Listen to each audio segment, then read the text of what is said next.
శ్రీ బగలాముఖి దేవి జయంతి సందర్భంగా ఆ తల్లి గురించి తెలుసుకుందాము.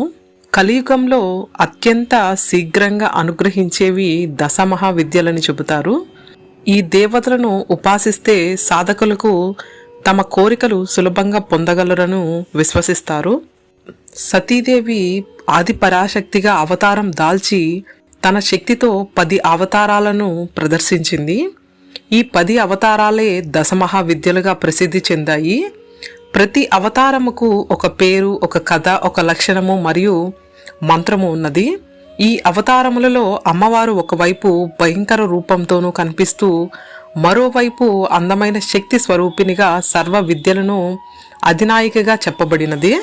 పూర్వం దుర్గాదేవి లోకాలని కాపాడాలని, దేవతల్ని ఉద్ధరించాలని దుర్గముడితో యుద్ధానికి ఉపక్రమించింది. దేవి దుర్గముల మధ్య